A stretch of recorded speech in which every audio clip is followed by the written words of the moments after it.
All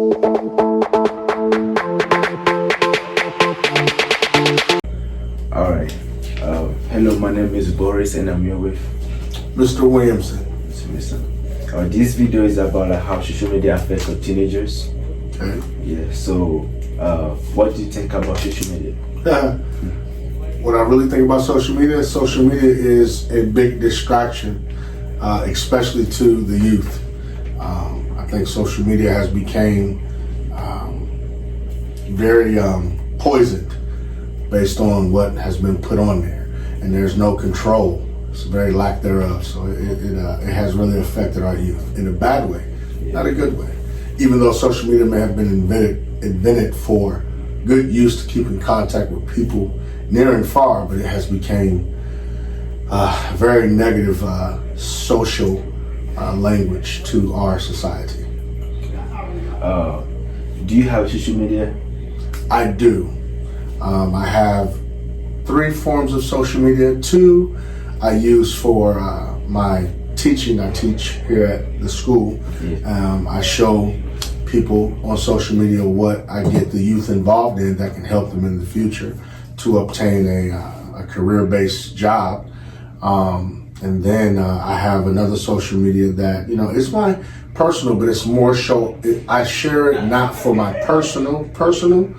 I share it to teach and educate in a positive way, not so much to do it in a negative way. And I think if more of our youth will do that instead of using it for to get back at someone or spread rumors or lies or whatever, I think the social media platform will be a positive thing, but it has gotten so tainted with the use of the youth using it the way that they do. Okay. How was life back in by your time, like when you was young? Did you guys use social media, or how you guys? Man, our social media was outside playing basketball, football, tag, hide and go seek. We played baseball, softball in the back, kickball. I mean, man, our social was physical touch. We interacted with each other, not with a device. We interacted face to face. Yeah, we communicated and learned a lot about each other, and it was very, very, very rewarding. The outcomes that came with building a relationship, not with a device, but with a person. Yeah. I know that in Africa, we don't really use social media at school. If you use use phone, they're gonna take it from you, and then you will never get it back until your parents come. So back in Africa too, we always go outside and play for people like my friend outside. I never knew there's something called Instagram or Facebook until I came to America. You came to America. So that really disturbed me. Yeah. So it's disheartening that we in America don't embrace that. Going outside, playing together, get connected with your friends. It's really disheartening that the social media is so embraced in the U.S. So it has put us in a place that hasn't benefited us. It's put us in a not so good place. So basically, you say you have social media, right? I do. So what's the reason why you have social media? I started out with social media because, just being honest, I was curious. What is this big thing about Facebook or Twitter or TikTok? Before all of that, it came MySpace, I think it was called. MySpace?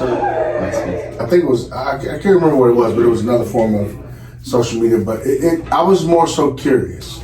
And social media for me now as an adult, what made me do it, because there were certain things that started to come out, things that were hidden. Social media has allowed a lot of exposure. And like I said earlier, if you use social media in the way that it was intended, I believe positive can come out of it. But there's been a lot of people using it for the wrong reasons and a lot of negativity has came out more than the positive side of what social media can be used for. So that's one of the reasons why I got it. I was curious. Yeah. I was interested. And I believe I'm one of several that use it for the right purpose, not the wrong purpose. And if we all get on that same page, youth and adult wise, man, we can really change the narrative of how negative social media has become. Yeah. Same as me. So like social media, the reason why I have social media is because I don't know what to see what's going on around the world, because there's something is happening next to me. I don't know, and nobody can tell me. So by social media can tell me everything, and then I can see how my friends are doing, like back in Africa, or how my friends are doing. That's the reason why I have Instagram. But at the same time, the way, like for example, let's say TikTok.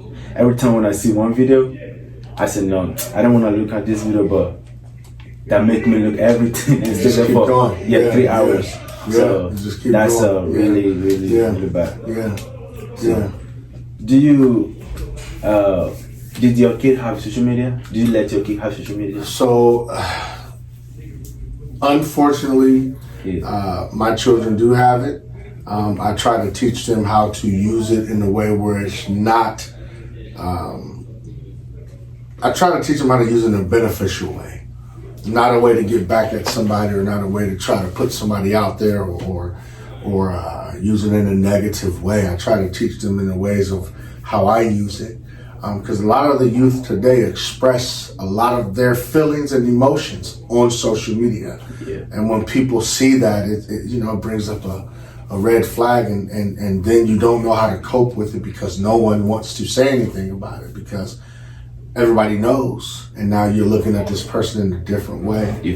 And then instead of you trying to hone in and help that child, teenager, adult, whomever, you just kind of steer away from it because you don't want that energy. But I think, in my mind, the way I think is, if we delete that social media, somebody can come to you and say, "Are you okay? What's wrong? How you feeling?" That's that personal interaction that is needed. That social media, do not give. Don't give it. Yeah. That's right. So if the one thing you're gonna change about social media, what would it be? I would erase it. Erase it. I would take it away. Wouldn't think twice about it. All right. So thank you. That's all for today. Thank you. Thank you. Appreciate it. Thank you. Yeah.